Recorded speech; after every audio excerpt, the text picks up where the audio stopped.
Joining me to discuss this further, retired U.S. Army Major John Spencer. He's the chair of the Urban Warfare Studies at the Madison Policy Forum. He's also the author of the upcoming book, Understanding Urban Warfare. John, good to see you. Thank you for being with us. Let's talk about this. You and I have talked about this literally from the first day of this war.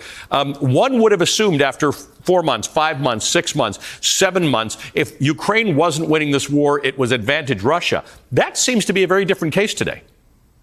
Absolutely. Russia is weak. I mean, this is our 1939 moment.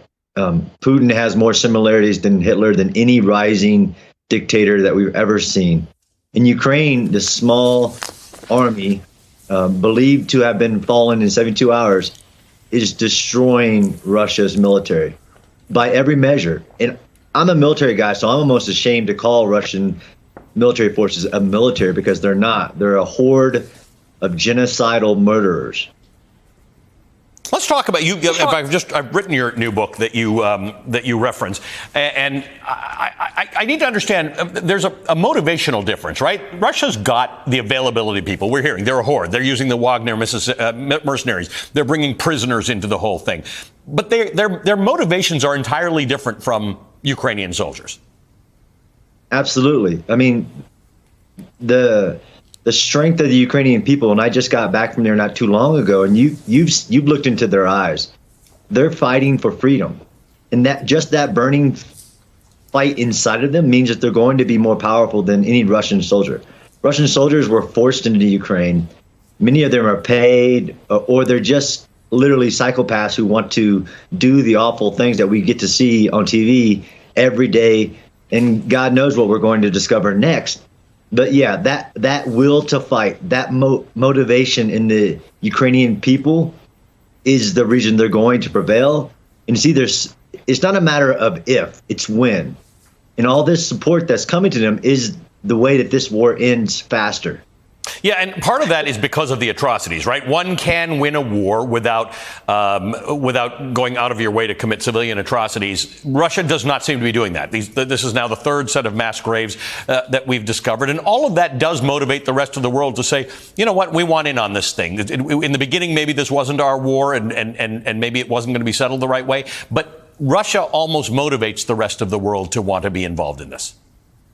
Yeah, absolutely, and the free press is highlighting it often. I mean, Russia has used war crimes, wars against humanity, and literally genocide, filtration camps, raping babies to death as a form of warfare.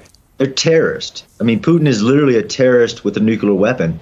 And if we don't stop him now, we'll pay a much bigger price later. But yes, that's motivating everyone, 50 plus nations against one.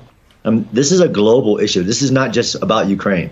We're seeing at these meetings that Putin was at this week, expression of concern from China, expression of concern from India, the fact that world leaders let Putin wait around. That never, ever happened.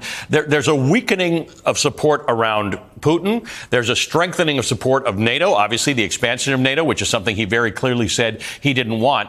I guess the last leg of that stool is the enforced support that he has within Russia, right? You can't call it a war in Russia. You can't criticize the government. And yet we're seeing examples of this happening. Like in Afghanistan, when Russia was in Afghanistan, we started to see the Russian people getting frustrated that their people are dying for no apparent reason and they're suffering for no apparent reason that they can justify.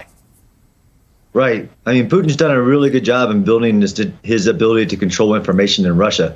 But when you start getting over 80,000 killed and wounded Russian soldiers, 100,000, it's getting much harder to hide it. And although many of his dissenters mysteriously are dying, and increasingly just last week and falling out of windows, his ability to control Russia is fracturing.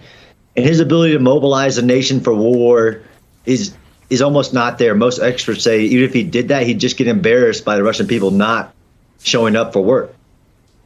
John, good to see you as always. Thank you for joining us. Retired Major John Spencer is the chair of Urban Warfare Studies at the Madison Policy Forum and the author of the upcoming book, Connected Soldiers, an important read.